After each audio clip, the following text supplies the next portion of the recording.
Hello and welcome. My name is Mendy. And I'm True. Welcome to Shield's Rest, guys. We're a group of friends that are in the military, and we are bound by our love for tabletop role playing games. Our job here is to explore possible options on how you can play the character you've always wanted to play in any TTRPG that you wish. Today, we've actually both made a rogue character in the new Daggerheart TTRPG by Darrington Press, and we'll be going level by level explaining each of our builds and why we chose them. If you like this video, please like, comment, and subscribe. It helps us out a ton. It's free to do. We love it. We appreciate each and every one of you. Now, we do understand that there have been new rules issued out to Daggerheart. We're kind of basing these off of the open beta, the 0.5 beta at the moment until the actual launch for Daggerheart does come out.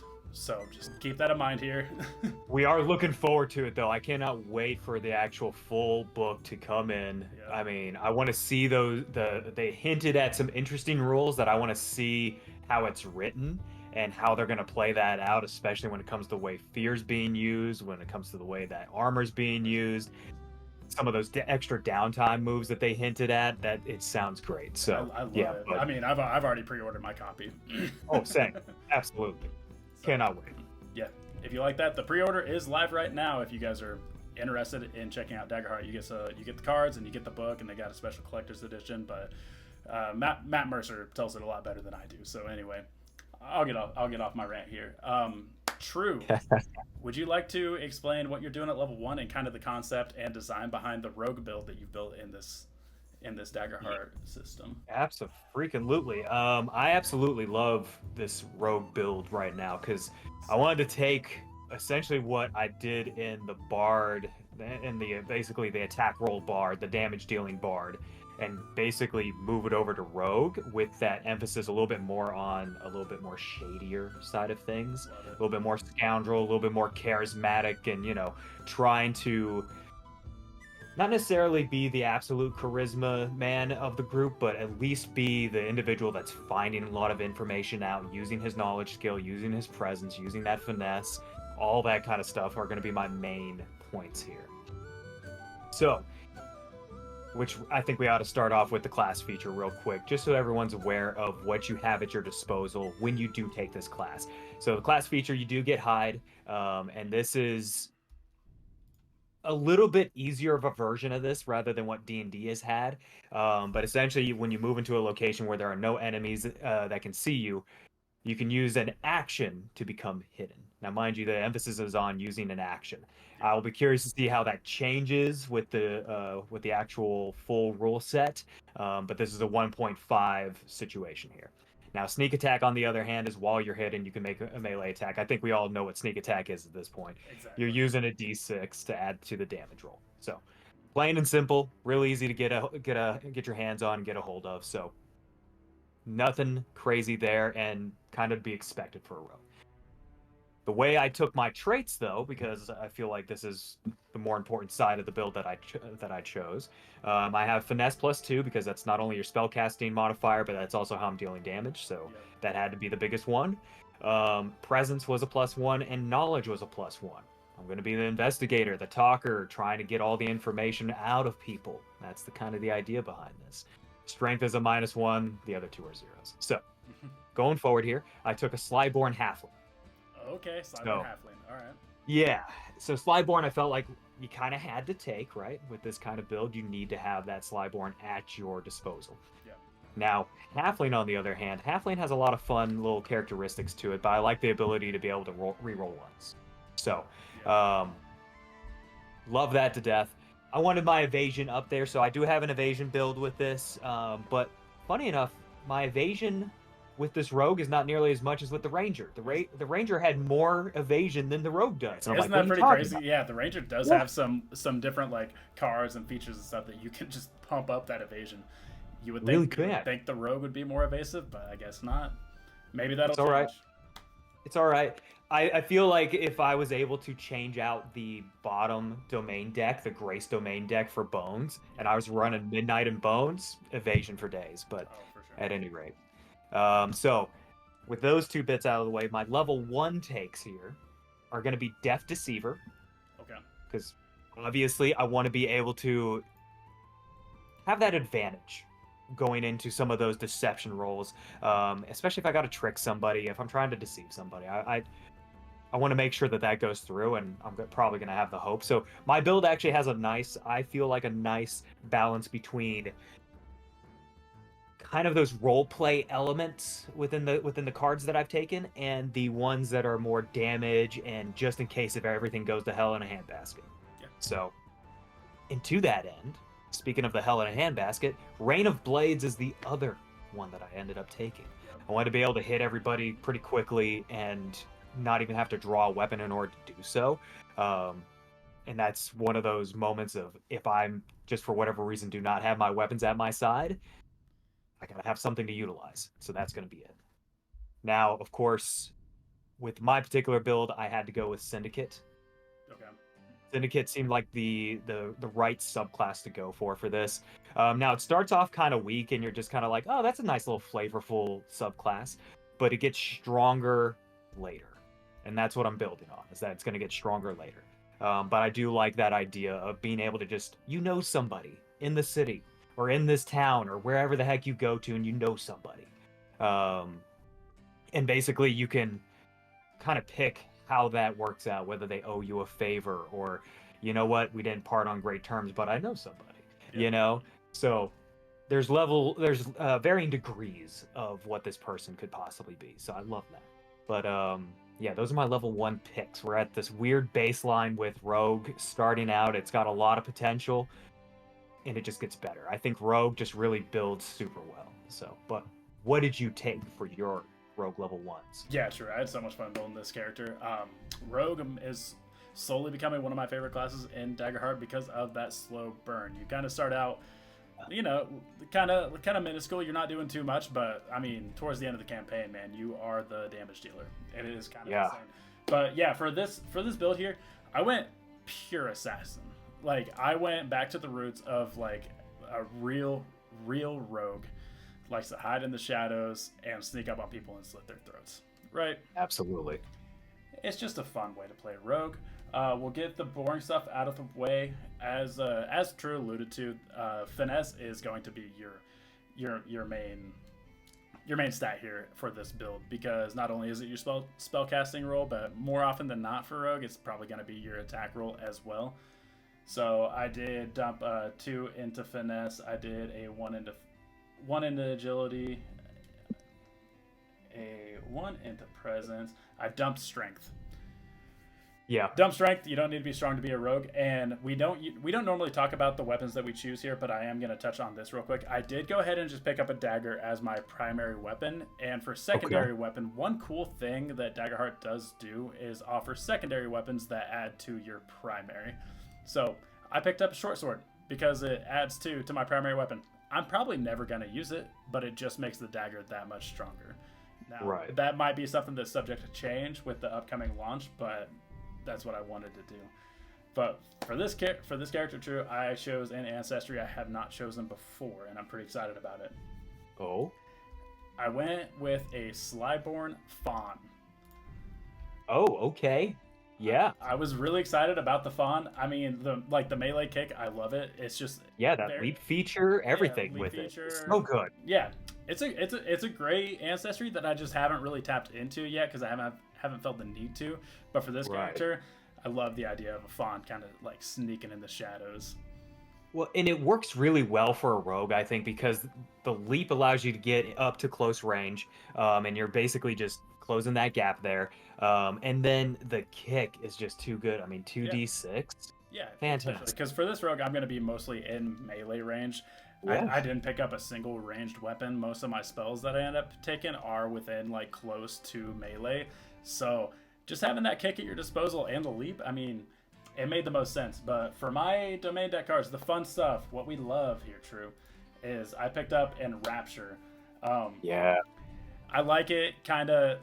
I mean, going back to D&D terms, it's kind of like a card that gives you the Swashbuckler Rogue trait Right. where you can kind of hone in one-on-one and like keep the attention away from the rest of your party while they're actually dealing damage. So I'm going kind of like evasion build here as well. So I think that's a way that I'll be able to dodge some hits and just keep the attention away from the rest of the party.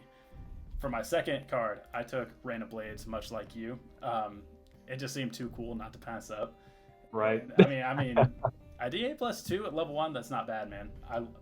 I will say real quick before we get too farther into this, I love the Midnight deck. It's so good. It's one of my favorite decks that I've come across in this short time with Daggerheart. I had to take Nightwalker, true. I had to take Nightwalker. I'm gonna be an assassin. I do like the Nightwalker subclass, much like the other subclass for this ancestry. For this class, it kind of builds and builds and builds, and just really plays into all the domains that you can choose. So, yeah, Nightwalker, Slyborn Fawn. What'd you do at level 2 there, True? Level 2, I had to go with a trade increase. So I figure at the start with this trade increase, the idea is that you're going to be relying on more of your presence and more of your finesse in these early levels. To me, it didn't make sense to build my knowledge until a little bit later. So had to go with that. Had to build my evasion. So I'm sitting at evasion 13 here at level 2. And then I took Midnight Spirit. Okay. I love the flavor of this in the very first few basically the first sentence here, the first little bit of this, being able to summon a humanoid-sized spirit to basically help me carry things and stuff like that. I love the idea of having that extra help when I need to move goods around, and I don't want to have like an actual person helping me. I can just use this spirit. Love that. But I also love the fact that you can basically attack at far range. Sorry. Within very far range. Within very far, yeah. So good for that. Love that to death, because you're probably going to need that at some point. And so I thought this was a good level to pick this up at. Even though it doesn't exactly stack super well as you get into later levels, but it's one that you can have just kind of off to the side as you're doing more stuff around town, and just kind of bring this into your loadout. So it's not always going to occupy my loadout, but it'll be there when I need it to be, especially when it comes to town shenanigans. Yeah. So, 100%. Yeah. No, I love that. I love your level 2 so much, True. I did the exact same thing as you, believe it or not. So I went ahead and increased my traits, bumped up that finesse and that agility, and I also added to my evasion, because you are a rogue, you got to be evasive. And I have to. So at level 2, there weren't too many domain deck cards that really did what I wanted them to do. So I saw Midnight Spirit, and I was like, this is going to be the most handy one to just kind of have like stuck away in your vault in case you ever need to pull it out. And I don't have a way to attack in far range at this point, so I figured might as well pick it up. But much for the exact same reasons that you alluded to. That's why I chose Midnight Spirit. We had the exact same level 2, but I feel like we're gonna vary here pretty shortly. Absolutely. And again, we talked about it in our last video, and we've kind of hinted at it like in the previous ones, but imagine these two in a party together, and we're both using our Midnight Spirit to basically pick up stuff as we're fighting, and then the Midnight Spirit's going around and doing stuff and like moving goods and moving stuff out of the way. You can start a moving company. You can start a whole business. You can start a whole illicit business, no problem, with 2 rogues and if they're coming with Midnight Spirit. I'm just saying. I'm telling you. So level 3, I had to take an additional domain card here. So I love it. Yeah, had to. So to start off with, I took 1 stress. I did want to take an extra stress slot here. But I did take 2 of the gray spell deck cards here. I wanted invisibility, and I wanted hypnotic shimmer. So hypnotic shimmer, I felt was almost a must with the build that I have. Especially while things are going on around, and maybe we have to distract this 1 guard or these 2 guards or whatever. I would love to be able to have those illusions going on, so the rest of the party's like sneaking away while I'm just kind of, basically kind of similar to an Enrapture to some degree, but basically holding their attention and allowing the rest of the party to keep moving. Invisibility, same thing. I want to be able to pull upon those abilities essentially to have action after action invisible until I finally reveal myself. So it gives me a lot of flexibility between not only infiltration, but also being able to hold somebody's attention, being able to deceive people. Like it's going to build into this infiltrator and this information gatherer. So that's why I took those two. I needed these two to start off with as quickly as I could. 100%. It fits your character very well for kind of the picture that you painted at the very beginning of this video. Right. Yep. This is where like I just said, True. I mean, this is where we differ. So level up options, I went ahead and picked up an HP and a stress slot just to grab. They're always nice to have. Never know when you're gonna need them. But I only took one Domain deck card, True, and I have in my notes here that to explain why you didn't take invisibility. Yeah. It's because this creature doesn't need to rely on invisibility. That's what you think. With the Nightwalker subclass, you'll see that you'll be able to pretty much just become invisible without being invisible. Yeah. So what I did here in true assassin fashion, True, I took Chokehold. I loved Chokehold. I loved it so much. I'm just gonna read this one out. I know we don't usually read them out, but I want to read this one out. It's needed. Yeah, it's needed. This is a great card. I love this one. While hidden, when you successfully position yourself behind a creature that's about your size, which is gonna be often, I mean, it doesn't have to say you have to sneak up on them. You just have to be behind them. Yep. You could do that in any combat scenario. You can use an action to mark a stress and pull them into a chokehold or equally compromising position. Talk to your GM, whatever that is, making them vulnerable. Every attack against them while they are vulnerable adds 2d6 to the damage roll. It's pretty much sneak attack for your whole party. if you can maintain that hold, they're gonna be dead before you even know it. I love this card, and I think it's just a perfect card. I think it's gonna be a card that stays in my vault for into like level 6, level 7, or into my deck. Yeah, into your loadout. I know exactly what you mean. It's got to be a part of your loadout almost at all times, because you don't know when you're going to need to utilize that. And especially if you're going with this assassin build, you're going to be pulling upon that pretty often. Because I can imagine, if my stuff goes wrong and I just can't seem to convince this dude, you're like, fucking chokehold right now. We got it. Where you going? And you can make up a cool, what does it say? An equally compromising position. You can make up a cool something on the fly with your GM. I freaking, I don't know. I jump on his back and.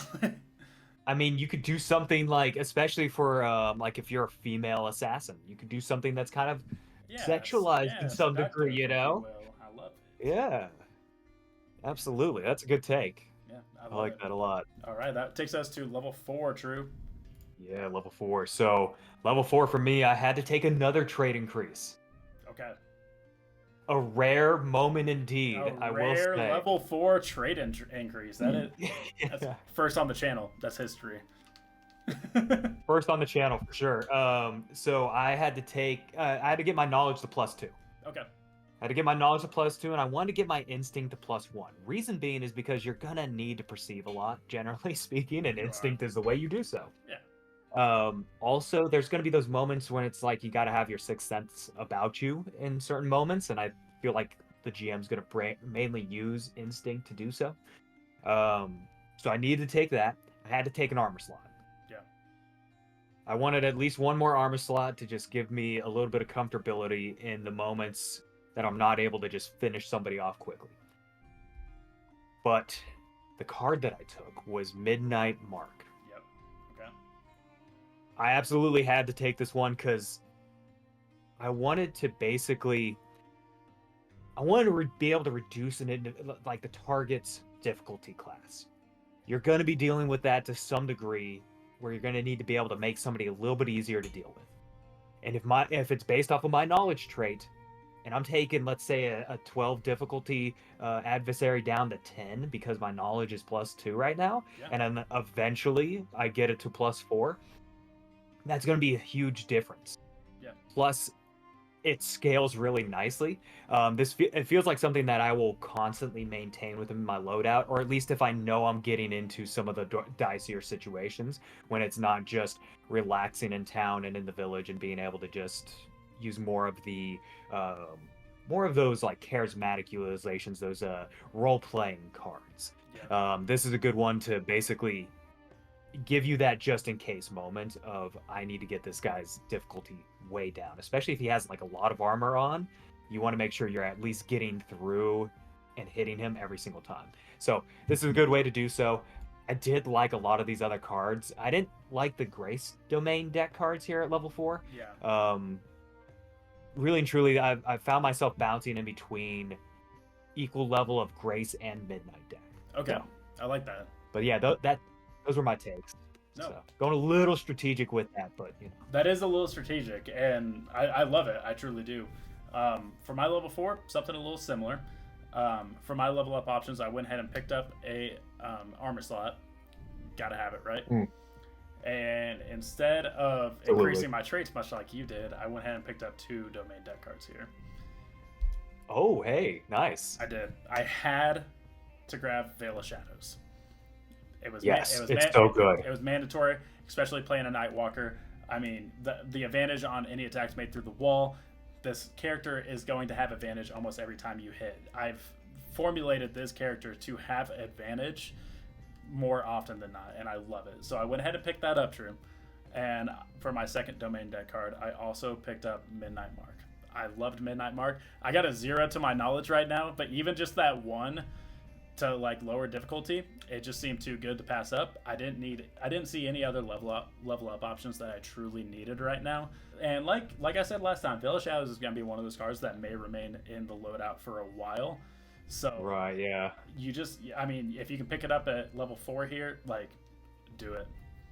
Well, and it makes sense why you didn't take stealth expertise, because you're kind of already getting that with a lot of the other cards that you've like what you've taken so far, but also the way the Nightwalker subclass kind of builds already. You kind of don't need stealth expertise. You really don't. You really don't need it. A lot of these like great or I don't know. So every level you really get to pick between like 2 of the domain deck cards, like 2 Midnights and 2 Grays here. It always seems like one is just so much better than the other. Like one really works with the subclass and one doesn't. And like you said, I mean, stealth expertise, I don't need that. Yeah. But that's my level 4, True. Pretty kind of similar to yours, but we'll move on to level 5 and see where we differ here. Absolutely. Well, I think where we're going to stay the same is trade increase. 100%. Have to do the trade increase. So instead of going with presence this time, because I'm happy with my presence where it's at, because of the Midnight Mark, I wanted to get my basically my knowledge up as much as I could. So I want finesse +4 now and knowledge +3. Yep. So that's, I mean, at level 5, that's lowering an adversary's difficulty class by 3 points right there. So I love that to death. I did take the subclass, subclass upgrade here, going with the specialization in Syndicate. So Syndicate's this is where it really builds nicely. So not only do you know this individual, but now this individual comes out of nowhere immediately when I choose to take this benefit. I can get gold out of this. I can basically use him to help me out with my hope or my fear roll, depending. And then being able to deal extra damage. I love that to death. Being able to add on another 2d8 plus what I have in proficiency at this point, which now we're at +3 proficiency here. Like, that is super good. Super good. So, kind of interesting how you're going to work that in, I think. I think there's a lot to be said for the narrative side of that works it in really well. Whether it's basically an individual that kind of comes out of this shadow pocket dimension situation and is there for you, or has to be physically there with you. I think that is going to be a GM thing to kind of rule one way or the other. As much as I love the card on its face, you also kind of want to make this sort of thing make sense. So, the other one I did take, though, was Words of Discord. Okay, you took Words of Discord. Okay. Had to. I like Thought Delver. It does go in. It goes in line with what I'm doing here. But I also like the idea of being able to start a fight between 2 unsuspecting individuals that are kind of onto me for a brief moment. And if I can use the Words of Discord to basically whisper into one of the guy's ears and have them start like attacking the other dude, and then do the exact same thing to the other guy and have them fight each other, I can just kind of meander past them while they kind of fight it out for a moment. And hopefully while I'm gone, they're just attacking each other for a while. Who knows? Um, but the utility behind that is pretty good. And I feel like that's going to occupy my main combat loadouts because I can use that no matter what at this point. As long as I can succeed on that spellcast roll, I can use it even if I'm being attacked by two individuals at the same time and we're in full-on combat, whether that is roleplay or whether that is full-on combat. This can be used. So, Yeah, true. Yeah. I love it. I love it because it matches up with your subclass as well, which I can see the synergy that you're kind of playing into. For my level 5 here, True, I also took a straight increase, bumped up that finesse to 4, and then I actually did a +1 into my knowledge, specifically for Midnight Mark. It's a massive card. It's so good. And much like you, True, I also upgraded my subclass, but luckily we have 2 different subclasses here. Yes. I love the Nightwalker subclass. You'll see here, you basically just you become a true rogue here. With Dark Cloud, on a success, you create a dark cloud that covers any area within close range. Anyone in this cloud can't see outside of it, and anyone outside of it can't see inside of it. You're considered hidden, and it blocks like the enemy's line of sight. It's a perfect like rogue move too, because close range you can get most of your party in there, and just kind of no one can see inside. You won't be able to see outside of it. You might be bumping into walls, but no one will see you. I love it. Well, and it's good for that surprise moment of like, 100%. well, this has gone totally wrong, and poof. And poof, yeah. It's like the darkness powder in Harry Potter. Exactly, If you know what I'm talking about.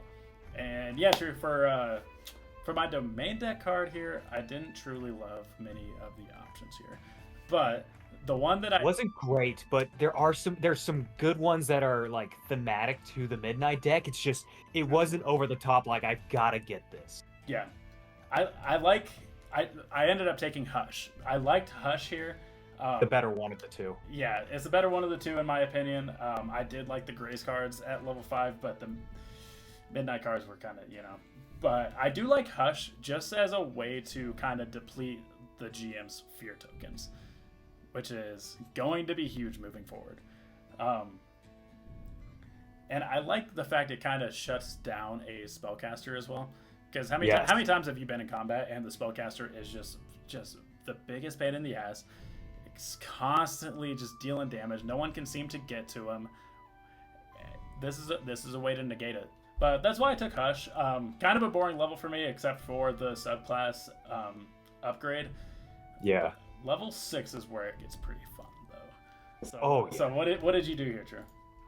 So for level 6, mine was kind of boring and a little more party utilitarian here. Yeah. So I increased my evasion, got it to a 14 now. Yep.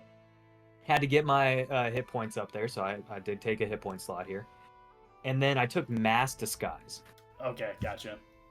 Again, infiltration. The only way to do that is sometimes through disguise and a little bit of smooth talking. But if you can do that with Death Deceiver and Mass Disguise at the exact same time, aiding you in this ability, well, there we go. So especially for the entire party, again, I've got backup after backup card to deal with these moments of needing to infiltrate. And if this goes wrong, then I've got this at my disposal. If that fails, I've got another thing sitting in the back pocket ready to go. And this is kind of that frontline situation of like, maybe we just get in based off of disguises, So had to go with that. I thought it was a good one. Dark Whispers needs to be explained a little bit more, I feel. I was so close to taking Dark Whispers, but it wasn't explained super well in the card, and I wanted to see it improve a little bit. But yeah. And then Share the Burden. I'm not trying to share the burden. Are you kidding me? For the Grace Domain deck? I'm like, I'm not trying to share nothing here. Not as a rogue. Not as a rogue. No, not as a rogue. And never upstaged. I'm looking to not get hit in the first place, so I'm not trying to deal with any of that. So Mass Disguise kind of made the most sense for me. I love it. And I love the role-playing aspect of that, too. It's always fun whenever you get to give your GM an opportunity to, like let your party be somebody different, try to get into like a masquerade that they weren't invited to. It's just fun. it's a good time. It's not a bad time to pick it up either here at level 6 because you already pretty much got most that you need. But for my level 6 True, much like you, I took an HP slot and then I increased my evasion here. We're trying to be stealthy. But for my Domain deck card, I did take Never Upstaged. This is one of the few Grace cards that I did end up taking. I love this. I love this card. I think I took it in both of my Bard builds, if I'm not mistaken. At the minimum, one of them. I mean, increase your damage total by 5 for each token on this card. It just has the ability to stack and stack and stack and be a Nova attack. Absolutely. We'll have the cards on the screen like always, but this card, it just has the potential to be very, very powerful. Yeah. But absolutely. Yeah, True. That's my level 6. Let's move on to level 7. Our last level in the tier 2 characters. Yeah. So I had to take another HP slot here. Yep. I also upped my proficiency. Felt like that was overly needed. So now I'm sitting at proficiency +4. So that's 4 damage die that I'm rolling. And then I took Vanishing Dodge. Okay. I didn't have enough cards of one way or the other to benefit from the Midnight Touched or the Grace Touched cards.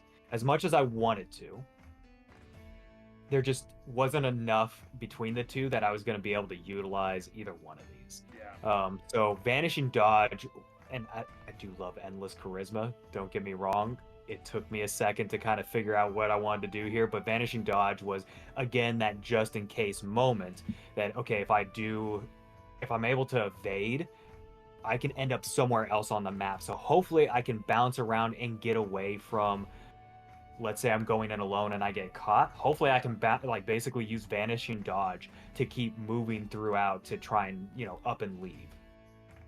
So I like that's how I'm hoping to use it. I of course would have to see it in play, but it's kind of that moment in checkers where you're just able to keep hopscotching basically pieces. That's my hope, is to keep hopscotching these adversaries that the GM has set up.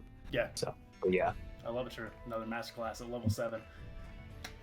What I did here, I went in and picked up a stress slot, True, and then I also increased my proficiency here. And for Domain deck cards, man, this is where it gets fun. Level 7 is where it always gets fun. It really does. I had to take Midnight Touch. Yeah. Just for the sure fact, like the first bullet point, when the GM gains a fear, you gain a hope. Yeah. That's gonna happen so many times. You're gonna have more hope than you know what to do with at that point. Yes. Even if you're failing your rolls, it's crazy. And if your fear dice ever rolls a 1 or a 2, which is pretty, surprisingly more frequent than you would think during this damage system or this die system, you get to re-roll it. It's like, and what I love about this card is it takes the fear out of rolling fear and having a higher fear dice total than hope, because now no matter what, you're gaining hope at that point 100% whenever you roll. And that is such a beautiful thing, and especially as you've been building these cards, a lot of them require you to use hope. Yeah. Midnight Touch allows you now to basically constantly have the hope you need. It's a great resource gatherer in that aspect. So yeah, it's such a good card. You almost have to take it if you're going to go the assassin route. Exactly. It's ungodly. It's just insane. But True, last we move on to tier 3 of character creations, we're hitting big level 8. What did you end up Yes, doing? we are. This is definitely the big level for sure. So again, another trait increase. Yep. Had to get my +5 in finesse and had to get my +4 in knowledge. I love how you go the knowledge route. I love it. It's like you're really building that character around that card. Yeah, Midnight Mark is such a great. It's so good, and there's a lot of those cards within Daggerheart in general, like between the different classes, that require you to have a particular trait at a certain. Basically, it's going to feed off of that particular trait, and so the higher you have it, the better off you are. This is just another example of that. So definitely wanted to get that +4 so I could have the decrease in their difficulty class by 4. My evasion, I also increased to get me to a nice +15 here. Unfortunately, I couldn't get it any higher than this. I really wish I could have. And then I didn't take Enrapture before because I knew I was going to take Mass Enrapture later. I knew I had other cards to work with beforehand to try and work my way in, weasel my way into their, basically to grab their attention. Mass and Rapture now, though, at this level is insane. So absolutely love being able to basically grab as many as you possibly can. Even though, yes, you have to succeed on that spellcast roll. But you got a +5 to finesse. I mean, Yeah, I should be okay for should be most fine. for most difficulty classes, and especially if I've used Midnight Mark on one of them, and I'm trying to get that one in particular to be enraptured, then I can just spend the stress that I probably have in excess because I'm actually not using a lot of stress. This is not a stress build here, funny Yeah, enough. it's really not. It's a severe hope build. Like you're working off of a lot of hope in this particular build, Yeah. but I can use a stress to cause a stress, and if I can make that easier by having Midnight Mark on the individual, it's just gonna be it's gonna be too good. And now not only do I have their attention, I've stressed them out, and now they're easier to hit. Yeah, Yeah. you're just stacking up conditions on top of these people. So yeah, it's a lot of fun. That's great, Drew. I love it. Yeah, here at my level 8, yeah, as we typically do, we take a trait increase, right? I took finesse to max that to 5, and then I actually bumped my agility up to 3. Okay. I'm not continuing to bump up my knowledge just because that's not the character that I felt. I feel like he'd be agile and finesse. Exactly. So I just took those. I picked up an extra HP slot just for survivability here. Okay. And I chose one of my favorite domain deck cards I think I've said that like 2 or 3 times at this point, but they just keep getting better and better, True. I fell in love with Spell Charge. Yeah. I thought Spell Charge was so fun. And this could be a true nuke. I mean, you can use it with Never Upstage. You can stack these 2 features on each other. Like, if you get hit for like 3 armor slots, you're throwing in an extra 3d6 stacked with all the other extra damage that we have coming in with this build. Oh, I yeah. have to take, and you're gonna take magic damage. It's gonna happen, especially at level 8. Oh yeah, particularly at level 8. Yeah, I loved it. I love this card. That is pretty good. Yeah, I do find it funny though how neither of us took the mastery Isn't that subclass. crazy? Yeah. Yeah, so far anyway. So far, yeah. That's subject to change. It is, absolutely. What did you do at level 9, True? So level 9, I did increase my proficiency again. Okay. So I'm now sitting at a proficiency +6, so that's 6 damage die to work with, plus everything else that's going on in this build already, as we talked about. I did go back for my mastery subclass here, because there were 2 ones that I couldn't ignore for much longer within this build. Being able to basically, whenever I mark a hit point, the contact rushes in to shield me, reducing the hit points marked by 1. I love that. I love the ability to use that contact and just be able to sacrifice their life for mine. That's fantastic. It's amazing. It's so good. Such a rogue thing to do. But then also, whenever you make a presence roll in conversation, my basically whatever my contact is backs me up, and my hope die becomes a d20. That's pretty nice. So it's pretty solid. I do like that a lot, because I do envision other moments, especially like high level conversations that you're dealing with, where that die becoming a d20 is going to be super helpful. Oh, 100%. And with my ability to reroll 1s as a halfling, again, we're just stacking conditions on top of each other to help ourselves even continuously achieve. So had to go with that, and then I also took Master of the Craft. Okay, I was curious what domain deck card you would take here. I had a hard time figuring it out, but then I'm like, you know what? By this time, I would have had several experiences that are aiding me in different abilities to, basically weasel my way into gathering information, to getting past guards, to being able to essentially do extra damage, whatever. But I love it because it does not have to occupy my loadout to be able to benefit from it. I benefit from it, have the permanent increases, and then it goes into my vault, and I don't ever have to think about it again or look at it ever again. And it's not a choice I have to make. Do I want to take the +2 and the +3s? No. It's already there. I don't need to worry about it. So rarely do we ever take, particularly me, rarely do I ever take an increase to my experiences. and this was just more of a reason not to. So I can do it now when there was nothing else that I wanted. You know, so yeah.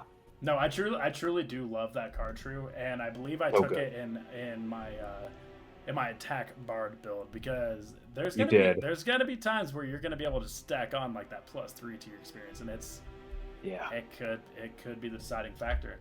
But for my level 9 True, I also went with my proficiency increase and my mastery into my subclass. Nice. This I mean, level 9 could have been level 8, but we had other things to do, right? Exactly. This is where you truly become invisible. If you are a Nightwalker rogue, I mean, at any time you can mark a stress to cloak yourself. While cloaked, you gain the benefits of the hidden condition and automatically lose the restrained condition if you have it. You're not going to have it that often, but if you stop being cloaked when you roll with fear. We've put in special parameters to make sure we rarely ever roll with fear. True, that's the beauty of it. We're not going to be rolling with fear very, very often. So you can keep this cloaked up for as long as you want, and you can truly just get through any type of situation you possibly want. Now, this doesn't affect your party, as like it doesn't cloak them, but as kind of that scout that the rogue truly like is most of the time. I mean, Yeah. there's no better feature there. True, I was really excited about this one too. It's so good, and that evasion +1 that you also get Yeah. on top, like that's so good. Oh, And if you've been taking the evasion increases as you go, you could be at a total of evasion 16 with this particular class if you wanted to. yeah, 100%.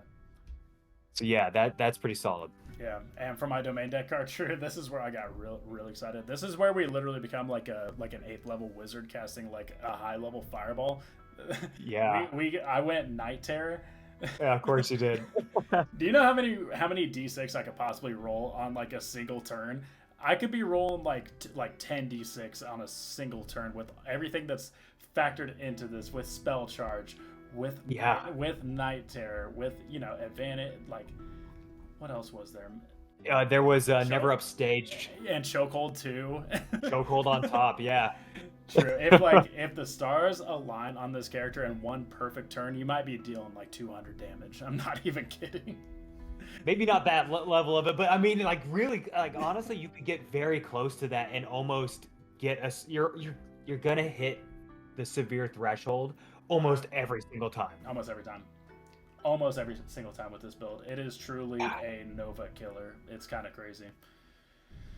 But True, the end of our ways. Here we go. Level 10. What did you end up doing? Level 10. I had a lot of fun at level 10.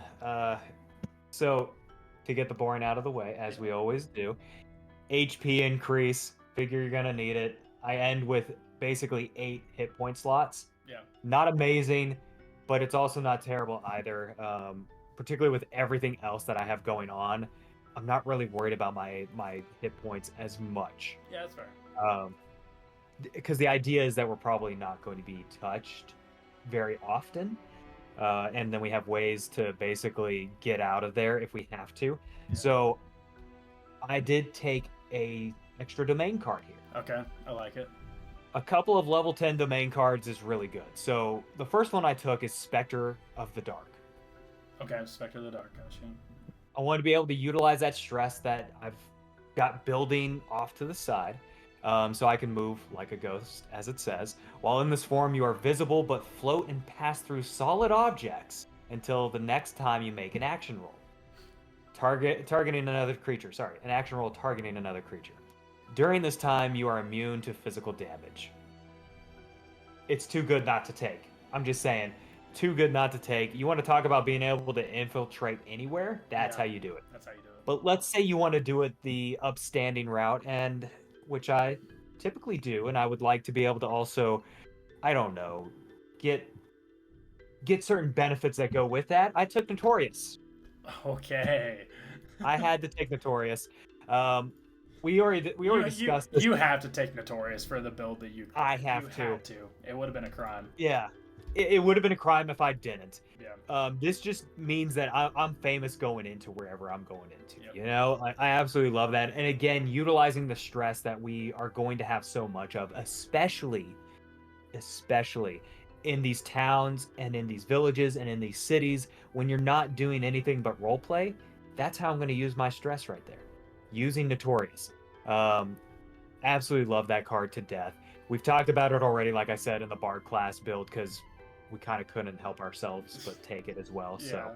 So, but that was my level 10. It felt like a great way to round out this character, being a good damage dealer, a solid talker, being able to work your way anywhere, and disguises, all the things that this basically allows me to do, and honestly, having plenty of contacts and now having Notorious on top of that, I'm getting in wherever I want to, almost wherever I want to. You're absolutely undeniable wherever you go. Everybody is gonna know True's character. Exactly. I love it. It's like, now, what did you do at level 10? Because this is where I was curious. I'm like, which route do you go here? Yeah. What do you take? We obviously vary here because this guy doesn't want to be in the spotlight. Boring stuff out of the way, I went ahead and increased. This is the first time I had to increase a threshold, just because at level 10 there's not much more you can do. But I increased my my severe, and I had an HP slot, just because unlike your character, True, I am going to be kind of up in the front lines. I'm going to be the one starting off combat, hopefully, whenever we ambush a party, I'm front of the party along with maybe one of our tankier builds just to deal with combat. So I do end up finishing with 11 HP on this build. Oh, nice. More than I would have imagined going into this as a rogue, but yeah, I'm grateful nonetheless. And True, level 10 domain cards are so much fun. So good. I had to go as they should be. Yeah. I had to go Eclipse here. Yeah, I thought, okay, good. I'm so glad you did. Yeah, you have to, yeah. For this particular build, I had to go Eclipse. I mean, that spellcast roll, we have a 5 to our spellcast roll. You're gonna be succeeding on it most of the time, right? Well, that and with the fear reroll of a 1 or a 2, just in case if your fear dice goes totally awry, you can reroll that, so you're almost guaranteed to make this. Yeah, I love it, and it's such a good way to just deplete stress from enemies. It's an easy way to stress out your enemy, just causing them the biggest problem possible. And it's also a great way to deplete fear as well. Until the GM spends a fear, you take on severe damage to get rid of this effect. It's a great way to just wring your GM out like a sponge. Yes. And it plays in with everything else that I've picked here. I mean, Night Terror, Spell Charge, it all works. And that's what I like so much about this this domain deck, is that they all really tie in together. It's all about heavy damage and screwing over your GM. Yeah. That's all it is, and I love it. That's exactly it. And I think they did a good job with each individual domain deck on its own. It really works in well with the previous cards. They all work well together within that one domain deck. And I think the synergy between Midnight and Grace is actually pretty solid. I think there's a lot that you can work with here. There's some pairings of these of these different domain decks that don't really work out so great. Yeah. But I love the flavor that is within each of them. And Midnight on its own is great. Grace on its own is fantastic. But the two combined here for the Rogue is deadly. Yeah, it's the best merger that I've seen in any class so far. I mean, these two do play off each other in a very smooth way. As opposed to the Druid, the Druid. Those two domain decks did not really mesh. You had to go. It didn't make a whole lot of sense. It didn't. Yeah, it felt like the Arcane domain deck was kind of an afterthought of where do we pair it up with? Yeah. I guess the Druid sort of makes sense, but it just didn't work well with the Sage deck. I didn't like the pairing as much. I didn't either. But I think the Rogue and the Seraph probably have the best pairings between the two, between all the classes I made. I think I'd agree with you there, True. Yeah. So, But this was a fun build for sure, and I would love to see these two rogues running around together doing just 100%. all the shenanigans. Yeah. No, true. What can I say that hasn't already been said, but an absolute masterclass on character building for you. Yeah, no, I love the assassin that you built. Like that is the pure shadow killer. 100%. Yeah. Never be seen and then just sneak up on someone and just murder him. Especially with the fawn and using the kick on top of everything else. Yep. Basically, like you said, if you're not dealing 200 damage, you're doing it wrong. Oh yeah, for sure. Like obviously that number is so exaggerated, but like Oh yeah, but still. it's you can deal some heavy damage and just run through that severe threshold. Yeah. With honestly, And it's too bad. honestly, both of our builds. You really can with both Yeah. builds, but it's too bad that you can't take off more hit points.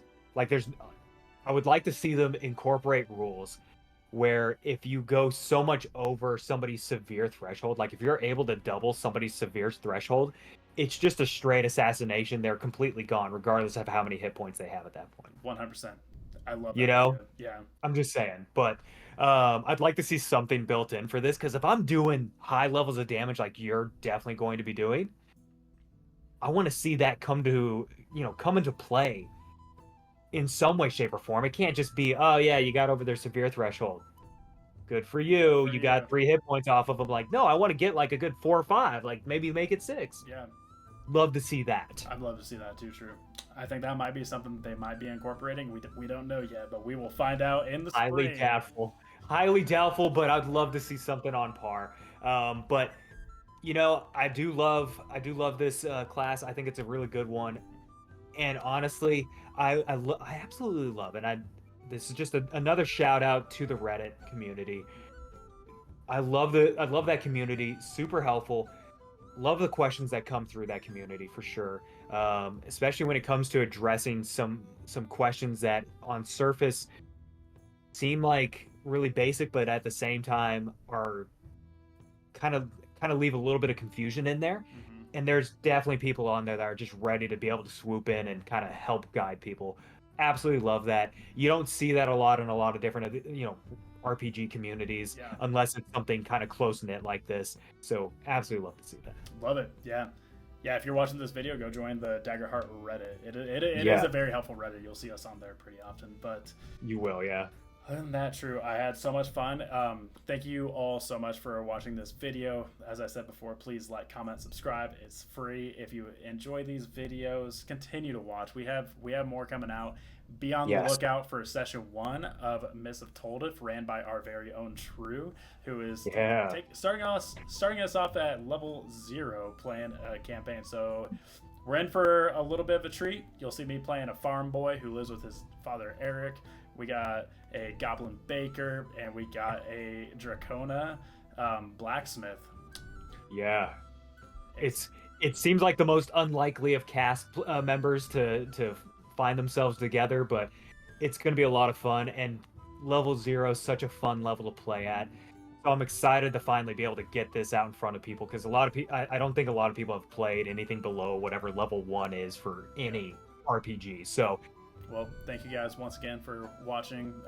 We love you. I have no other final words to say, True. Take it easy. Later, y'all.